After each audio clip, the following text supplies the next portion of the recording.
And here he is. He's here to provide some value, shed some light on what he's doing, give you some advice. And we're going to talk a little bit of goal setting. We're going to talk a little bit of mindset. We're going to talk numbers.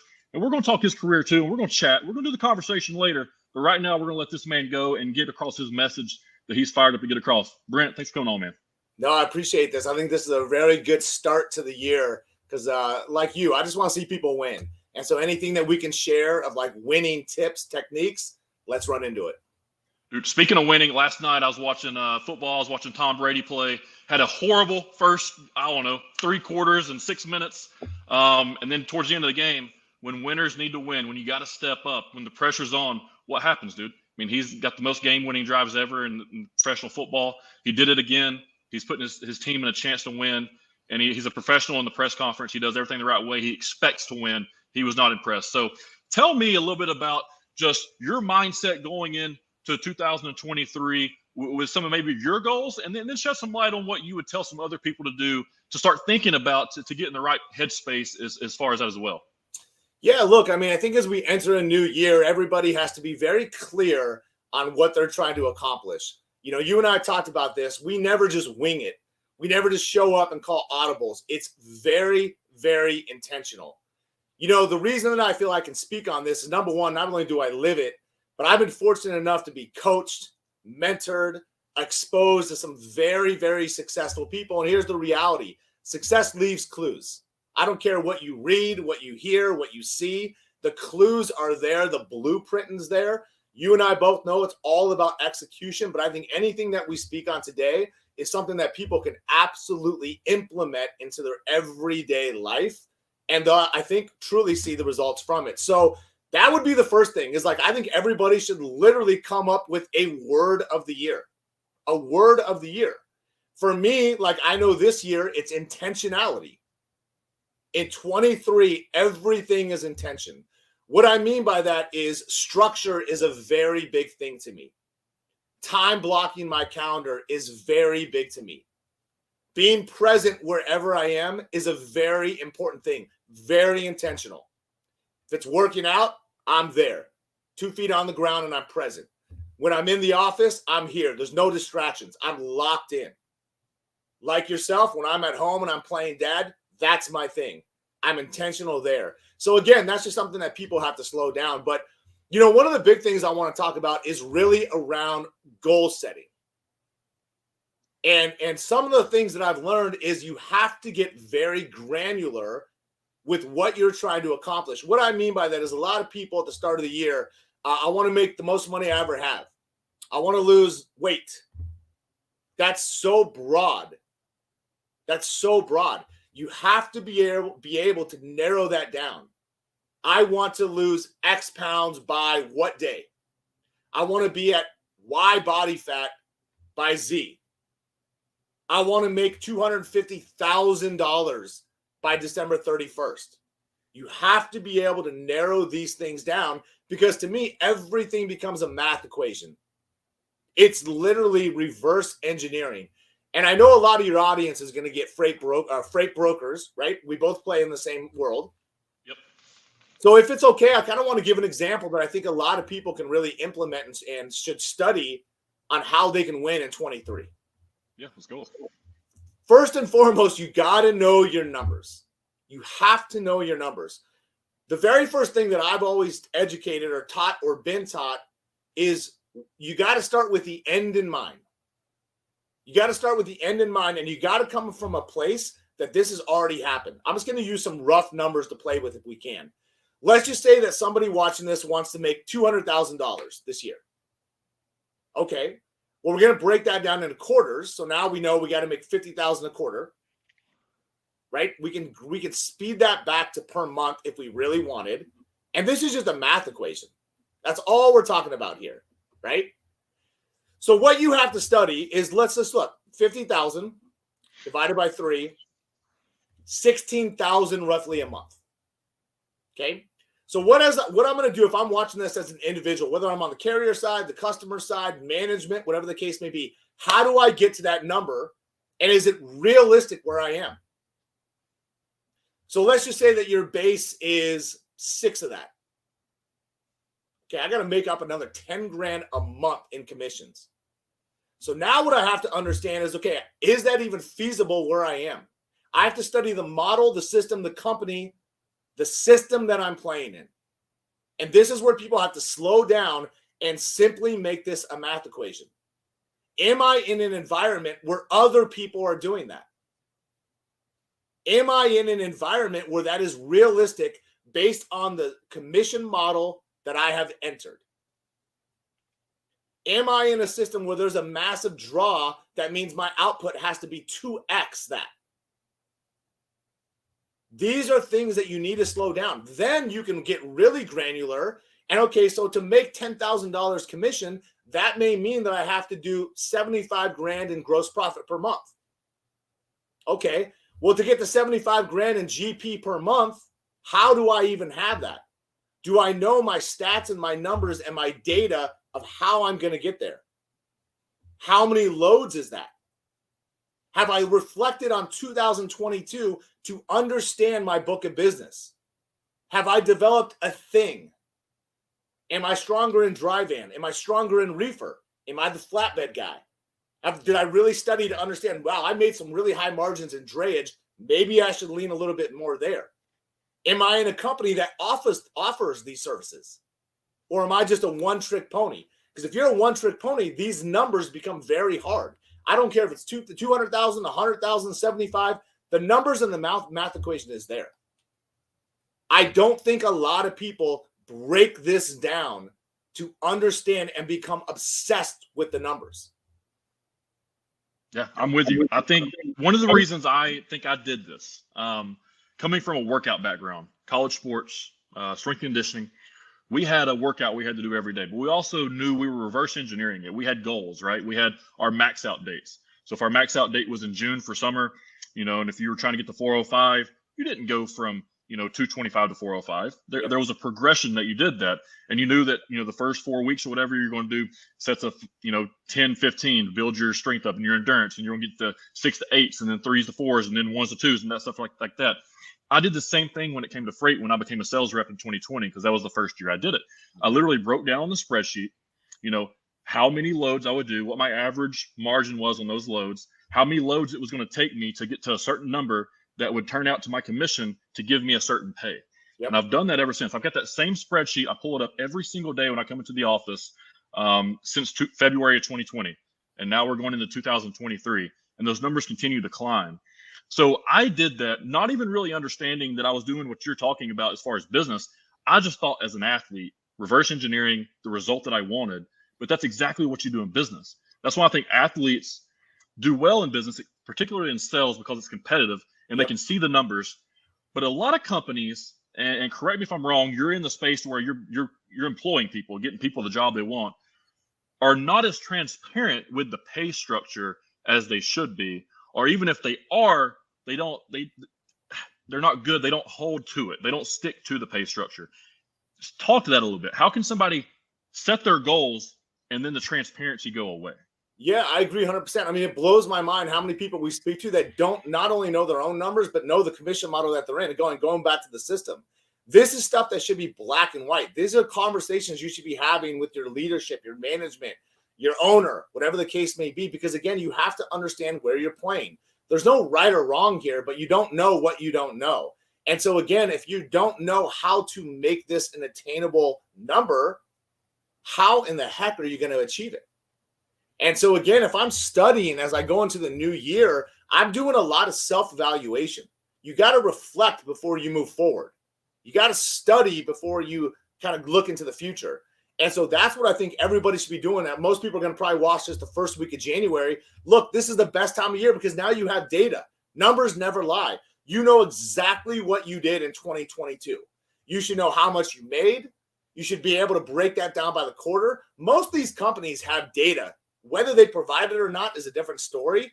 But most brokerages or most people that walk this are going to have some kind of TMS reporting database, right? You kind of know what's out in front of you, and you just got to be able to become obsessed with it and really study it. But yeah, I mean, to answer your question, a lot of people don't know this stuff, which drives me insane because that's where a lot of the disconnect happens.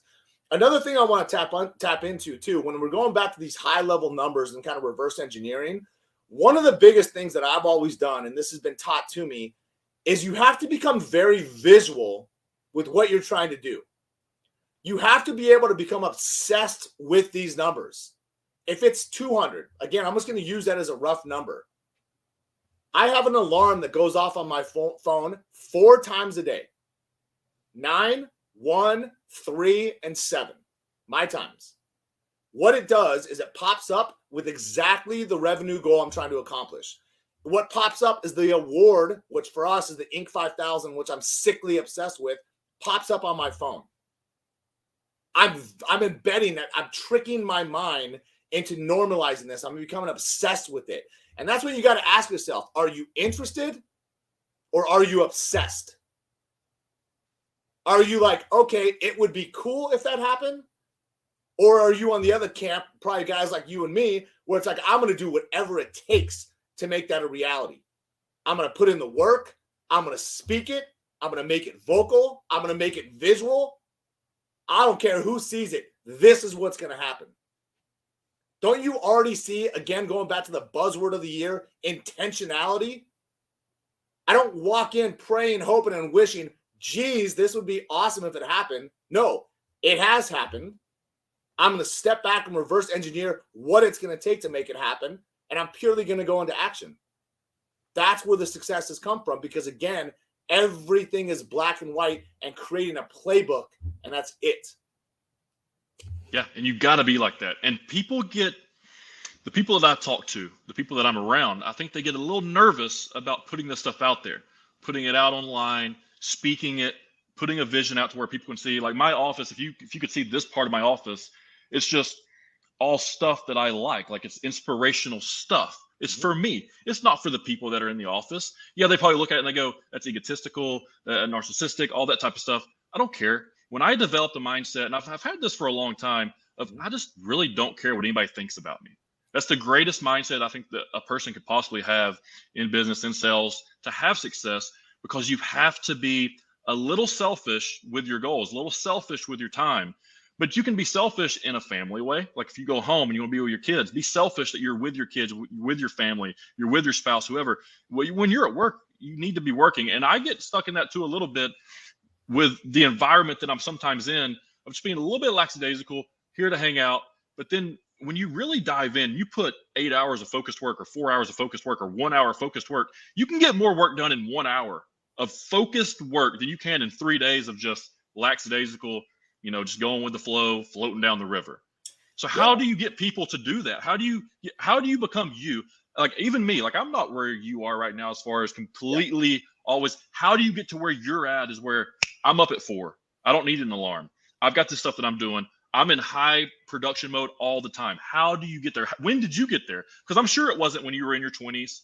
Like, when did you get there? When did the flip switch? Yeah, look, man, I mean, I'm going to be 46 in February, so I didn't even start my company until I was 37. But I mean, the biggest thing that I feel like I've experienced is I have really big reasons to win. I didn't have any dad money. I didn't come from a trust fund. I didn't start on third base. Came from the mud, man. So when you come from that, you're built a little bit different, right? There was no plan B. There was no backup. I had a 1-year-old daughter when I started this, and I went all in. There was no option but to succeed. And I'll tell you what, still to this day,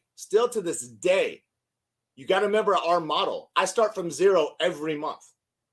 This sounds awful, but I work broke intentionally because I never want to take my foot off the gas. Like all these awards and accolades and all this stuff you guys see me post and everything, that's great. You know how long I celebrate it for? About 2 seconds. Done. What's next? I celebrate the wins because the journey is very hard, but it's very, very quick. And then I move on to what's next. So for me, I just have very, very big ambitions, very big goals, what I call targets, because I already think I'm going to hit them all. I think that I just have really, really big reasons to win. And as you become a leader, it gets less and less about you, and you want everyone around you to win as well. Because here's what you got to study. As a leader, you're only as good as your weakest link. Everyone's going to have a high performer on their team. Everybody. Show me who the weakest performer is, because that goes to show you how good you are. Ooh, that's good. That's really good. Yeah, I think if you're leading a team, leading your family, leading an office, show me the lowest performers and why are they there? What are you doing to get them better? Now it's hard to have a high performing team when everyone's hitting, or is it? Sometimes there has to be accountability. You've heard me say 1,000 times, you are what you tolerate. If you keep low performers around, you're speaking to the team that this is okay. This is who we are. This is acceptable. We're mediocre. That's okay in this environment. Or remove that and get a high caliber, high performing team and let people compete a little bit. Gunner, the days of competition went away. You talk about scoreboard. I don't know. I mean, and this may sound weird. I don't know how people sit in a brokerage and look at themselves on number 14, number 7, number 5, and like be okay with that. There's no participation trophy. You cannot call your mortgage company and say, you know what, I showed up this month. Yeah. Is that cool? Is that good enough? You can't go to your kid's private school and be like, well, I gave it my best. They don't care. No one cares. Results matter. Actions matter. Talk is cheap, right? So I want people to get back to a little bit of competition. It doesn't even have to be with others, but yourself. But in order to compete against yourself, you have to have a benchmark. What are you trying to achieve? Run your race. Be your own person. But let's go out and get something. The world got a little soft the last couple of years. Let's be honest. A little soft. And what happens when those things happen, people like yourself, people like me, we can sit here and probably name 10 other dogs. You know we're going to eat no matter what. And I just want everybody to be able to go after it a little more. This is not post-COVID where freight was easy. You didn't have to sell. You became an order taker. Everybody won. Everybody won. But now is going to be the time where people are able to separate themselves because now the skill set comes out. Now it's going to show who actually put in the work the last couple of years is going to come out. So I'm excited to see what happens in 23. Yeah, me too. And we noticed a little bit of the downturn this past, I'd say, the fourth quarter of 2022. And you start to see that. People start to get a little antsy. People start to get a little nervous. Maybe there's more meetings happening at certain places. Maybe they're starting to cut back. You see the big operations, your TQLs, your CH Robinsons, even some of your larger brokerages around in town are letting people go silently. They're putting in these drip campaigns pretty much to where they're setting goals so high to where you're going to get fired. Like you might as well just leave because nobody's hitting these expectations because their targets are on the other field. And we're going to see a lot of that. So, how do you tell somebody to stand out at their company other than just setting the goals and going to the boss or the manager and saying, hey, this is who I am. This is what I want to be. Yep. Right. We've made that clear. Like, how can you get somebody to put their head down? I know intentionality, ambition. We are those people. We come from sports backgrounds. We come from this stuff. We see that. We watch podcasts. We listen to podcasts. We're into motivational stuff. Not everyone's like this, because when I talk to people, they'll say, "Man, how do you listen to podcasts all day? How do you only listen to podcasts in the car?" Like even my fiance, she's like, "Can we listen to some music? Like, why do you only listen to audiobooks? Like, don't you get tired of learning? Isn't it too much information?" No, because if I listen to stuff all day, it might be one sentence that clicks, that one thing in my brain that's like, all right, this is what I got to do. I got to go all in on this.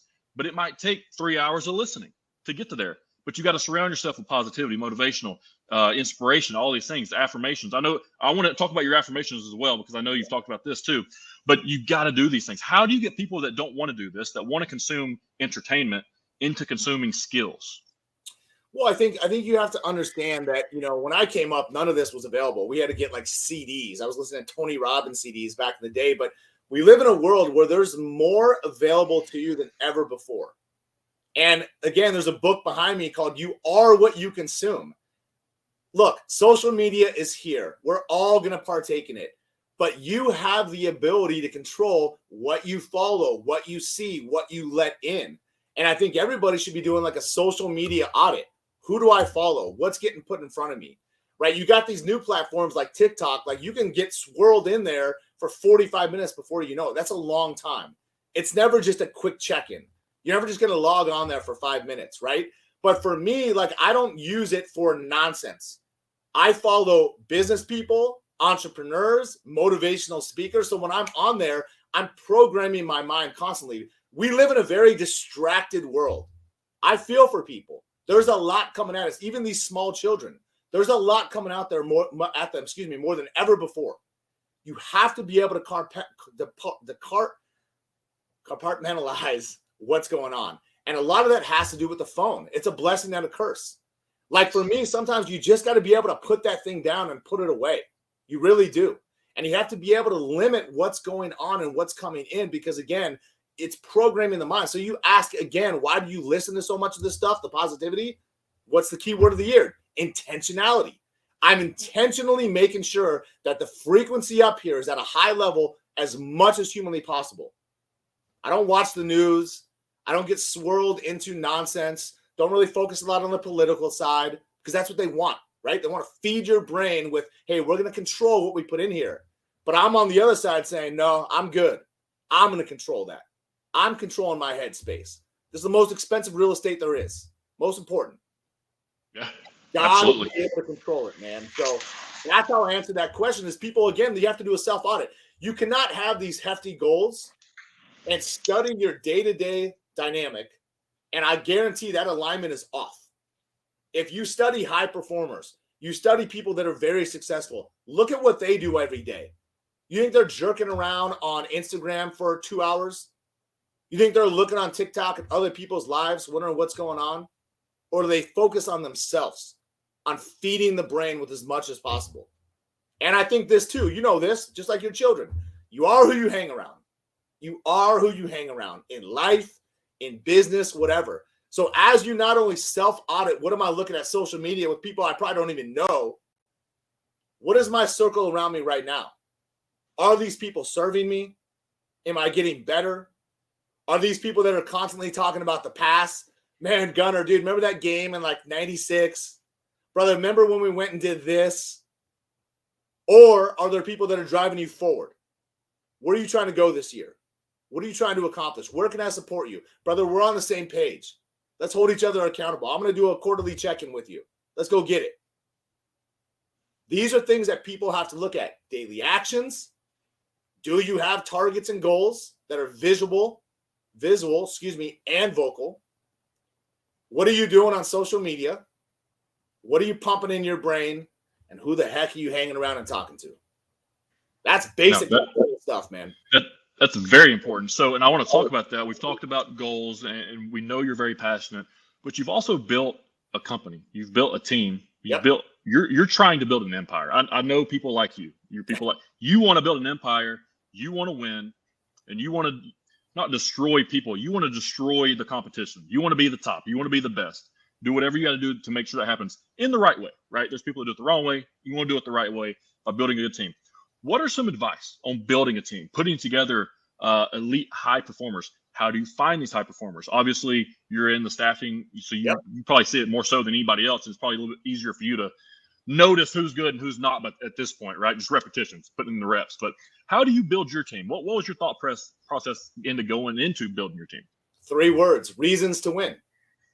I want to understand what people's reasons to win are, because when you have reasons to win, you work differently. If you've just had your first child, if you're trying to save for a house, if you're going to get married, if you have a parent you got to support, if you're trying to save up for a Range Rover, if you have a lifestyle where you're still into bottles, whatever, those are reasons to win. I have to win. If you're just floating, getting by, this is good for now, average is okay, I can call mom and dad if I need to be bailed out, are you really going to get after it? So I think companies, as they interview people, as they talk to people, ask questions about the human. It's equally as much about the person as it is the paper. But I mean, that's what somebody has to understand too. Again, that's what's going to be attractive to people. People want winners. We're in an environment right now where performance is the only thing that matters. I jokingly the other day did a post about the new PPP, right? Plug and play performers. That's what that means. Nobody has time for 6-month ramp ups. Nobody has time for, well, you got these RFPs, let's wait 8 months. No one has time for, well, maybe you'll hit this in bid season. It's go time. And so you got to be able to understand that if you're built the right way, this is separation season. You want some eyeballs and exposure in your company and in the industry? Go win right now.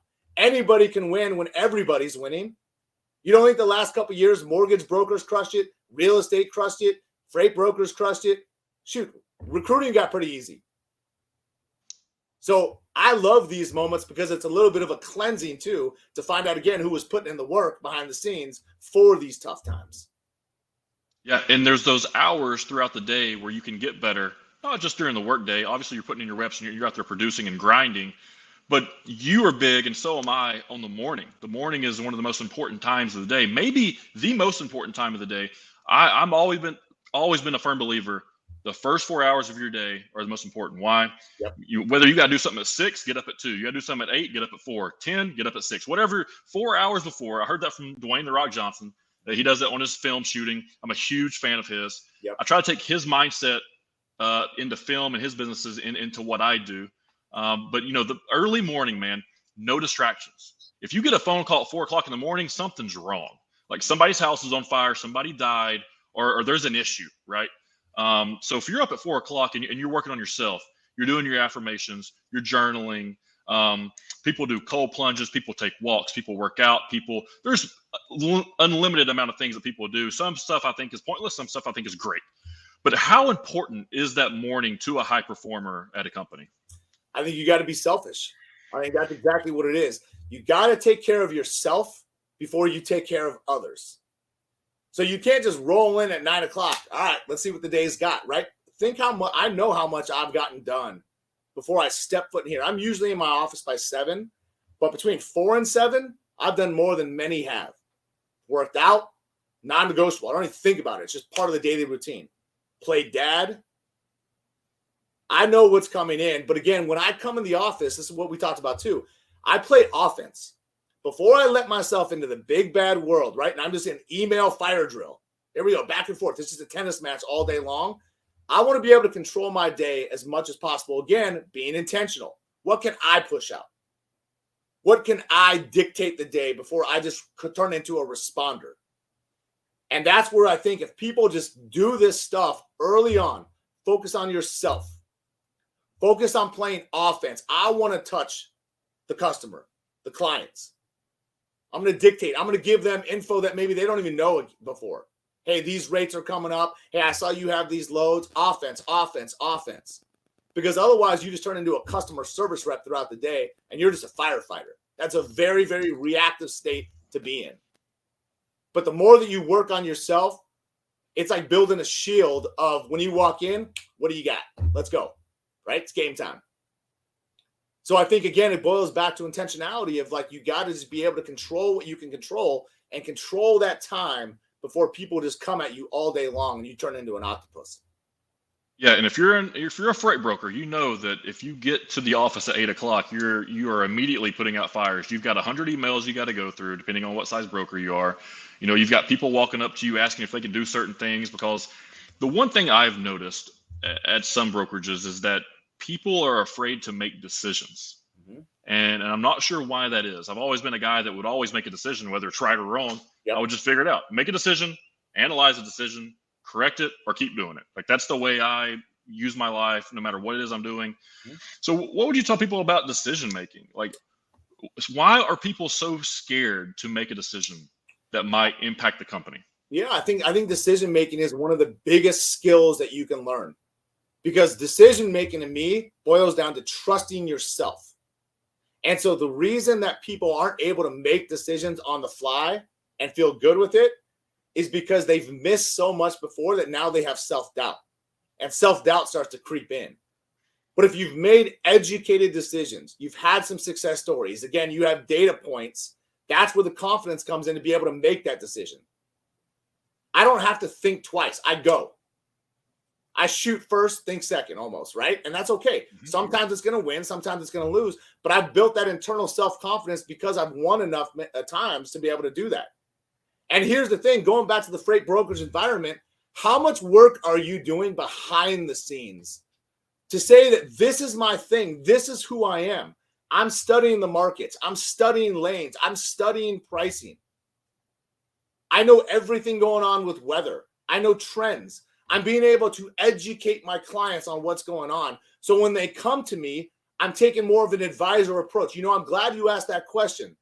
Based on what I'm seeing, I think this is the best course of action. If you have the confidence behind it, you think they're going to question you? But if you're just showing up mediocre, logging into a load board, what are you? An order taker. And you'll get treated accordingly. You want to be able to separate yourself. You never forget this quote. You get rewarded in public for what you practice in private. This is a very honest conversation you have to ask yourself. What am I doing behind the scenes? What am I doing when no one's watching? Am I reading industry articles? Are there podcasts available? Am I studying the Wall Street Journal every morning on the transportation and logistics getting emailed to me so I know what's going on?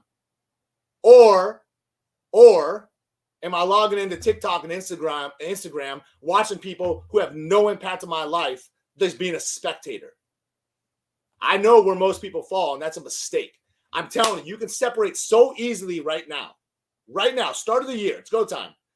But you got to be able just to slow down, hone in, have these targets and goals, look at it like a math equation, study your daily habits, own the morning. Gunnar, we're not telling anybody anything they don't know. It's going to boil down to execution, but we're not coming up with some magic secret sauce today. These are just things that high performers do every single day of every single week of every single month of every single year. Separating yourself is not as hard as you think. And here's the beautiful part. You control 90% of the actions. So who are you going to blame when things go wrong? You got to blame yourself. That's exactly what you got to do. And the goals are one thing. I think a lot of people, like I tell my guys, hey, give me your goals. And I wanted them to be specific because I wanted to see what they're thinking about. So give me your goals and you read them, right? And it's like you said, very generic. I want to lose weight. I want to make money. Yep. I want this house or whatever. Nobody wants to dive into the habits that are going to give you the results, which is the goal. It's why you call them targets, because you figured out a way to have habits. Yep. I would say habits are more important than the goal. If you just had 10 very high level habits, you don't have to set goals because you're just going to keep going in that direction. Mm-hmm. The problem is people can't be consistent. People don't want to be persistent. People can go one day, people can listen to a motivational speech and go 2 days extremely hard. And then on Wednesday, they're done. Yep. Wednesday, they're blown out. It looks like literally like, how did I make 100 phone calls this day? I don't know. Like their hair's all messed up when they get to the office and stuff.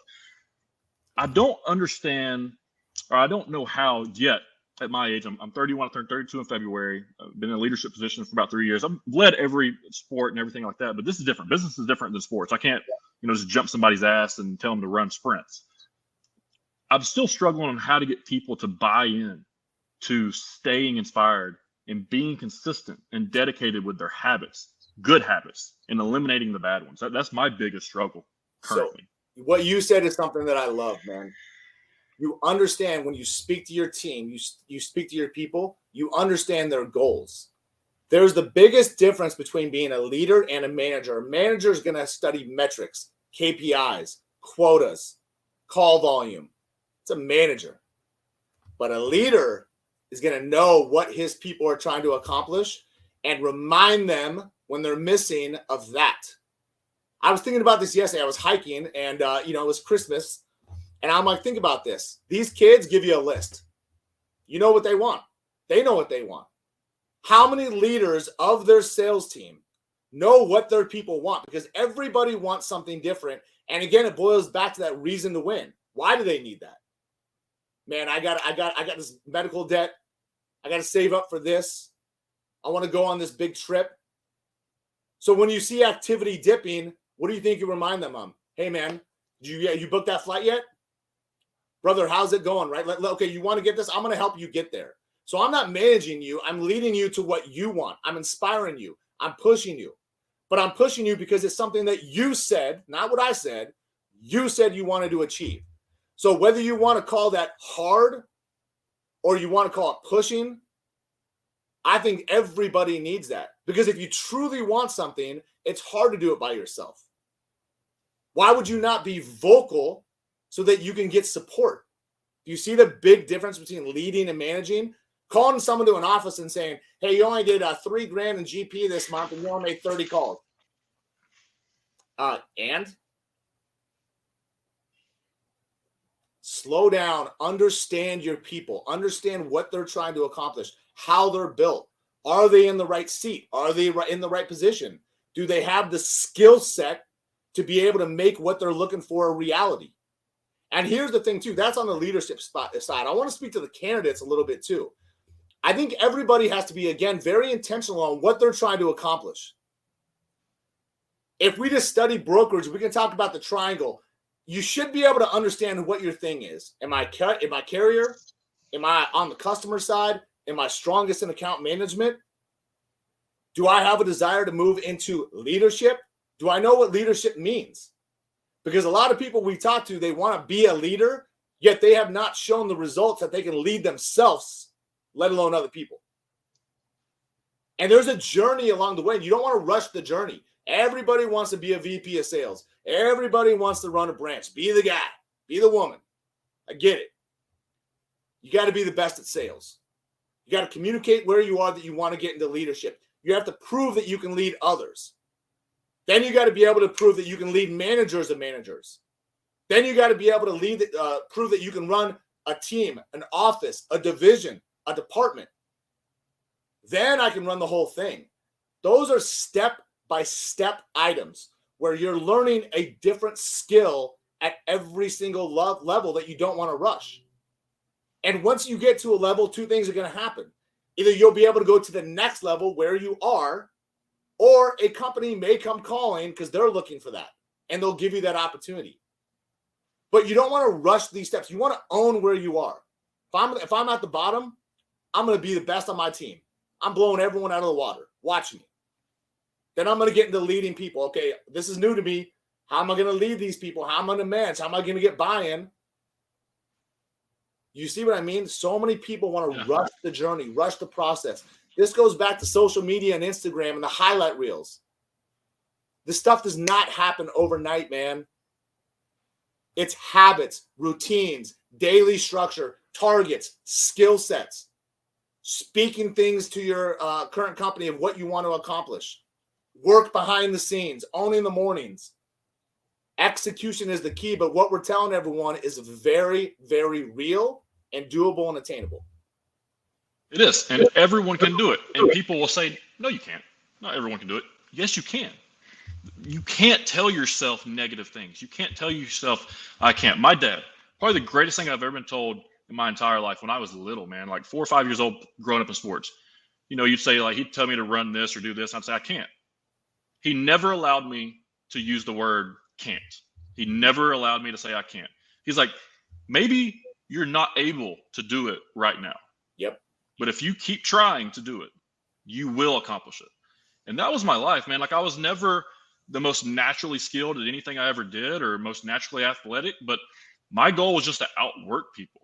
I figured that if I didn't quit, I couldn't lose. That was my game plan. If I didn't quit making phone calls, eventually somebody's going to give me their business. But so many people, man, they're like, okay, I'll make phone calls, but can we do 25 a day? 25 a day, I can do that. Like 25 a day is good. I'll send some emails.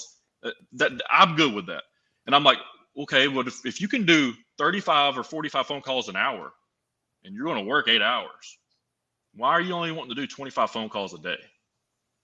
Why don't you just zone in, focus, go crazy and do it? Or if you don't want to make 25 phone calls or 100 phone calls a day, how about this? Give me 25 quality calls. But for the rest of the time, I want you studying how to make those 25 calls the best calls you can possibly make them. Study the people, study the company, learn their concerns, learn their issues. Give them the information that they're going to give you before they even give it, so you don't have to ask. Then ask the key questions. That's the biggest thing I've learned in sales, just from being in it. Because like I said, I didn't get into it till 2020. But in hindsight, I've been in sales my whole life. Through sports. You got to sell yourself to your coach, sell yourself to the recruiter, sell yourself to the college, whatever it might be. You want to be a starter? Why are you going to be a starter? You got to sell yourself. That usually comes with hard work and just being the guy that's always there on time and all of that. So I love talking to you, man, about this type of stuff. You fire me up. I love getting fired up about stuff like this. You get fired up. I like taking that energy and firing up my team. But like I said, again, that fire will dwindle. That fire is going to go out. How do you keep that fire? And you're going to go back to intentionality. That's what it is. You know, mine is character, and I think it's the same thing. So Patrick Bet David, I know you've listened to him. You've had to listen to him, right? He does the whole the theme of the year of like 2023 be the year of whatever. His was character. And I was like, you know what? I think I'm gonna go with that character this year. And pretty much all that meant was do what you say you're gonna do. Yep. So every day, like if you set a schedule, you can set your schedule on paper, you can time block on paper, you can do all this, have your goals, your habits, everything you need on paper. But if you don't do it, it doesn't matter. You might as well throw the paper away because it looks pretty. It's like posting a cool picture on Instagram with your filters. Post a raw picture and show improvement that way. That's why I left 75 hard. That's why I'm starting at January 1st. So, you know, that was one of the best things I ever did. And it's because you have to do it every day. And if you don't, you fail, you go back. But I'm just fired up about the year, man. Is there anything else that you could shed some light on going into 2023? No, I think people just really need to break things down into quarters too, right? I think trying to win in 90-day blocks, in 3-month blocks, is a lot easier than focusing on December. Because the world is going to change, environment's going to change, interest rates are going to change, trucking's going to change. I think all we can do is control Q1s. But again, what I'm doing is I'm studying that data. I'm reverse engineering and creating that personal playbook for myself, understanding those numbers and just trying to win Q1. Because if I can win once, I can win 4, 5, 20 times. But again, that's the thing. I think everybody that's watching this, circle back on April 1 and tell us what happened. Win right now in a hard environment, right? Because the market's not going to get better. You got to get better. Your skill set has to be better. Your daily habits have to get better. So this is a time where I think at the start of the year, new me, which is great. But I'm not even a big fan of resolutions because if I got resolutions, that means I'm not doing stuff I should be doing anyways. Right. But this is just a daily, yearly, monthly, weekly. It's a lifestyle, to be honest with you. It's a lifestyle. And if you look around, there's a lot of average out there right now. So I think it's very easy to stick out. I think if you're looking around your office, you can probably see who's just giving the bare minimum and who's really getting after it. And you got to decide what camp you're going to fall into. There's no right or wrong. Just don't complain if you're not getting the results you're not doing from the work you're not giving. So I think self-reflection is a very, very big thing in this first week of January too. What would you tell? I'm gonna start asking some random questions. Like, what would you tell a leader of a company or an employee inside of a company that has some very underachievers, some weak links, some people that are just there to go through the flow, collect their salary. If they get a commission, cool. They don't get a commission, cool. They're just doing a thing. Are you telling that person to start looking somewhere else? Are you telling that person to go where maybe some high performers are, or to get around people they want to be around? Or how would you tell somebody to bring that person up, even if they can't? Like if it's not their job to lead that person, manage that person, they're just a peer.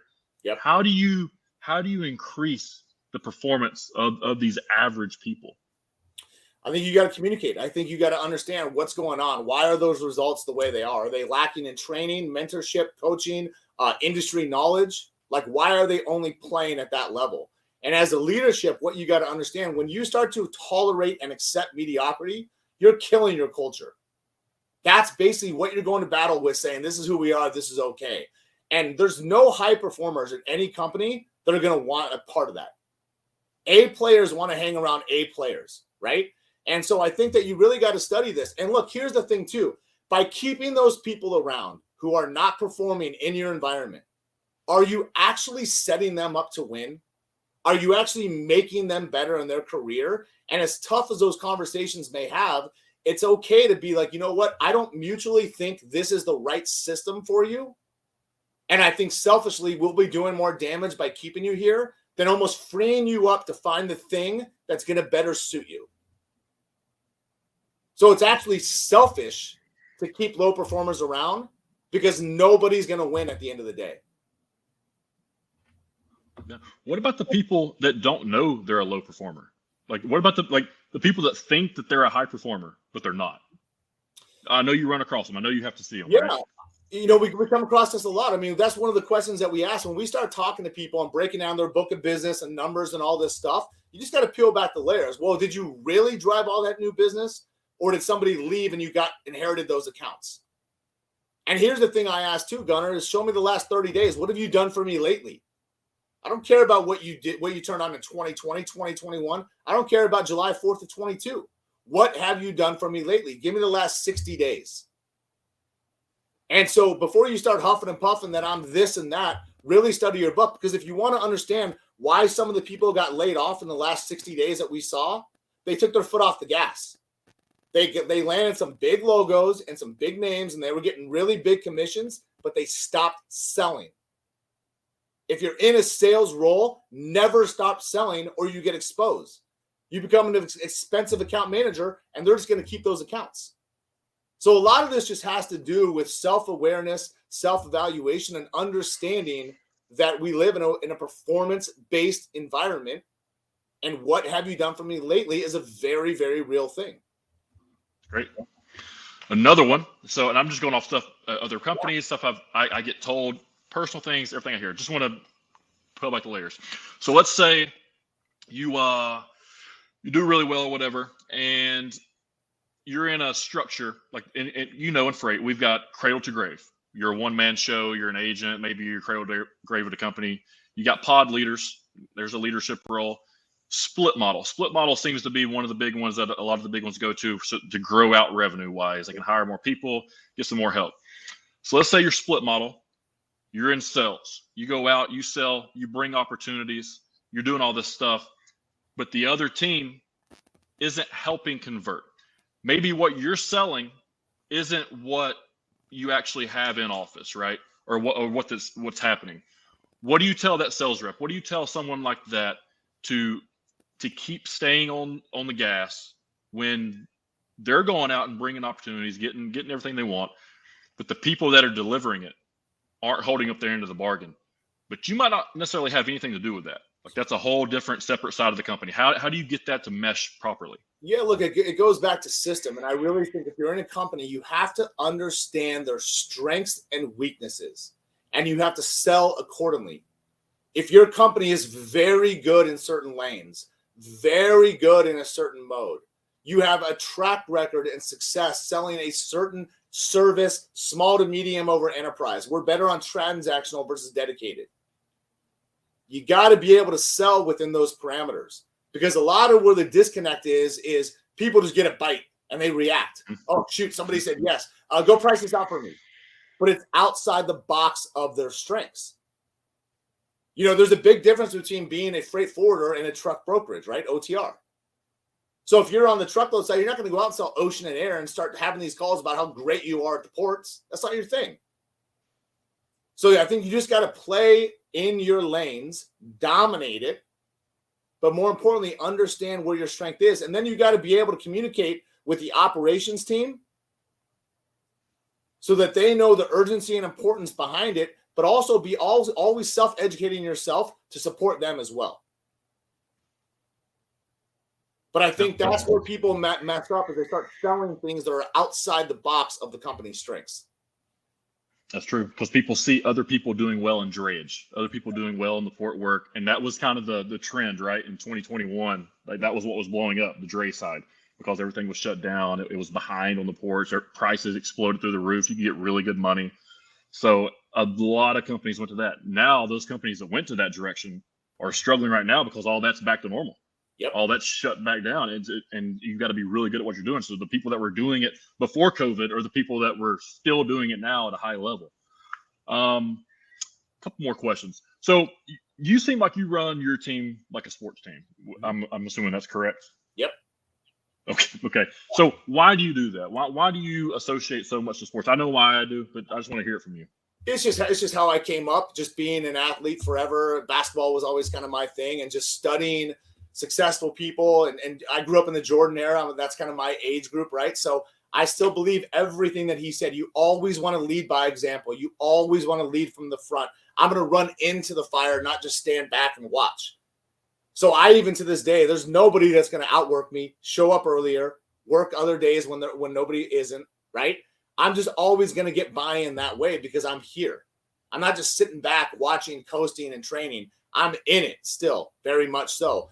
But again, it boils back to, like, I want to make everyone around me better. I want to be one of those people that if you're rolling with me, you're going to have your best year. You're going to get something. You're going to understand goals and all these things that we focus on, because I'm going to make you a better player running with me than against me. And I think, again, you're only as good as your lowest performer. So if you build a high-performing team, that speaks volumes as well. But you got to be a high performer yourself to earn that trust from these people that he knows what he's talking about. He's been in the trenches. He's been through every situation. And then you just turn into a mentor, not a manager. Right. It's almost like everybody that ends up being very high level. You look at your Facellas, your Milettes, your Bet Davids, your Hermosis, your Cardones, Andy Elliott's. Name Andy's in your area too. Do you know Andy at all? I know some buddies that know him. The guy's a beast, but I know some buddies that have. I'm supposed to meet up with them this year for sure. He's supposed to be coming on the show first week of January. That dude, he's so cool, man. Like, anyway, that's a whole nother conversation. But he has built a high level team. Yep.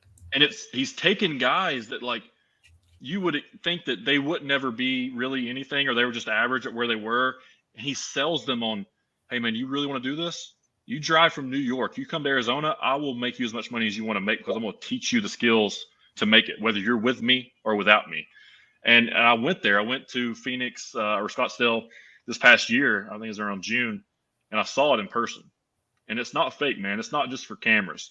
That's the big thing. People do things for the camera. People can do things when the light turns red. People can do things for the Instagram reel or whatever, take the picture, set everything up real nice. Yeah. But if you can be that person 24/7 all the time, or as close to 24/7 as possible, it's not, I know it's not possible to do it all the time, but if you can do it the majority of the time, you will separate yourself. And there's no better time than right now, 2023. And the best time of the year is the first quarter. I do December. December is I evaluate the last 12 months. Yes. I look at my numbers. I set my goals. You probably do the same thing. I'm sure you're not waiting until January. You've probably already done it. That's why we're not as busy this week. We can do it right now. But I've already done all that. And I've got my game plan for 2023. And I'm going to initiate it on January 3rd when everybody gets back to the office. But I'll be here in 1 second. But, the thing is, I'm fired up. And I want to surround myself with people like you. The good thing about LinkedIn is that we can do this. We didn't know each other. We never talked. Yep. Now we text. Now we talk on LinkedIn. And it's not because, we just happen to run across each other. It's because you can find people who are like-minded. And if you stay consistent through every day, the people that are going to do it for a week or two, they're going to go away. They're not going to show up every day. But the people that stay at it, like you've been at it since 2017, you can go back to your LinkedIn. Yeah. You can look at all your stuff. And what really stands out to me and what I want to talk about too, you were at Enterprise. Like the first thing on your LinkedIn is the Enterprise from 2000 to 2004. Yep. They are known as being some of the best trainers of people, especially in sales and customer service out there, kind of like Verizon. Yep. But Enterprise, who do they go after? Who do they market to? NCAA college athletes, because they know that's the type of people that they can train, that they can coach.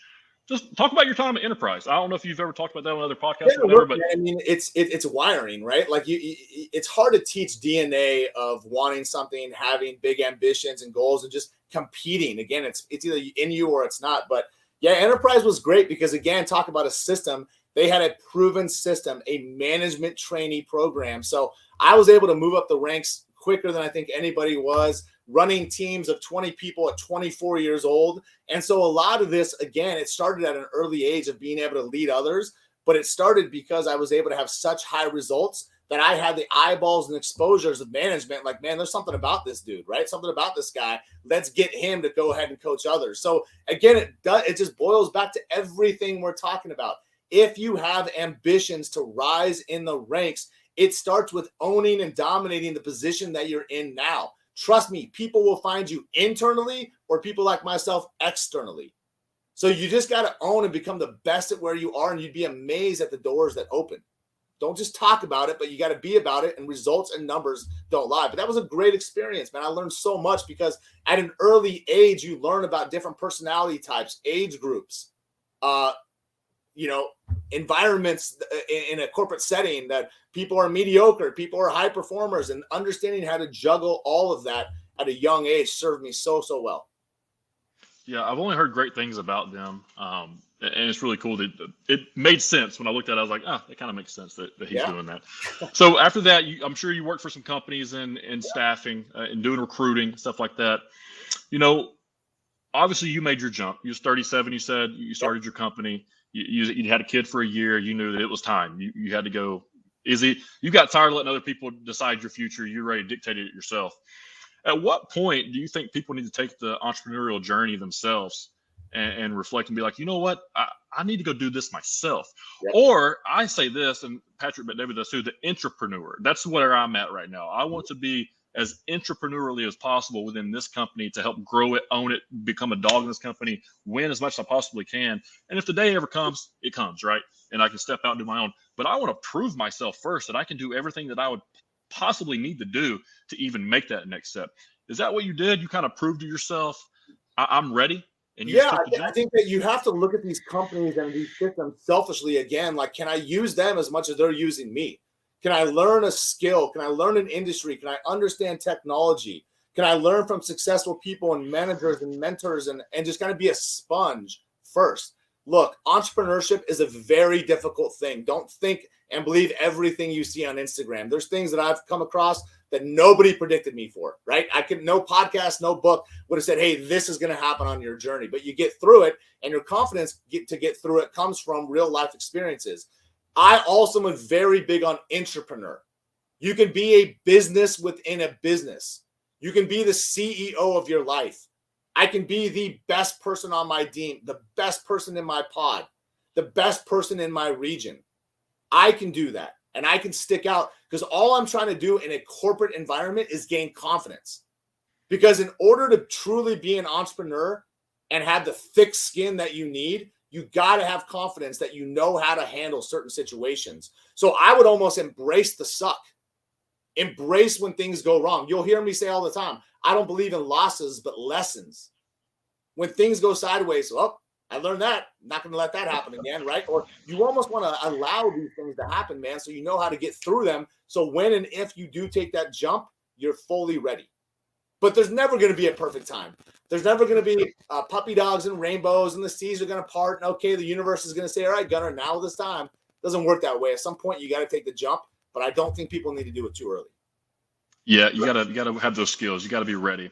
So a couple last things will get you out of here. If you had to recommend one book to somebody going into 2023 to read right now to get going into the year, which book are you reading? You know, I mean, as you can see, I mean, I'm an avid reader. You cannot fill this thing up too much, but I go back to the basic. You know, I think the Think and Grow Riches and all these old books that everyone hears, I'll be honest, even when I first read those were very difficult to absorb. I didn't get it. Now, years and years later, I read it differently.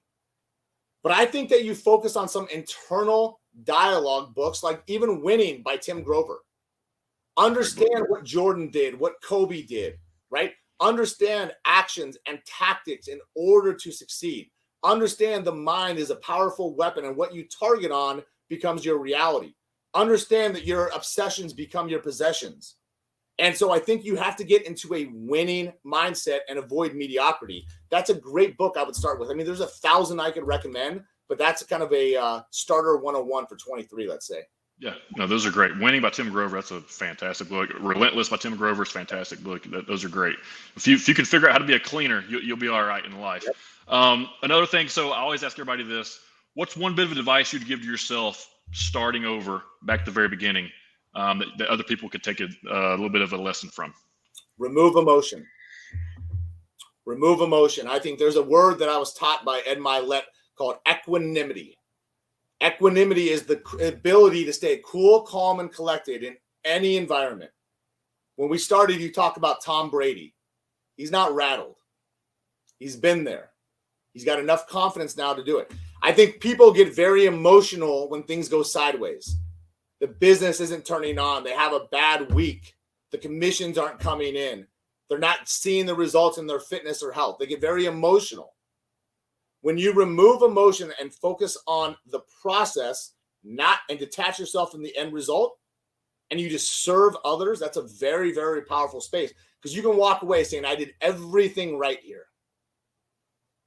No, that's great. And when you need a deal, when you need the commission, people can sense that too.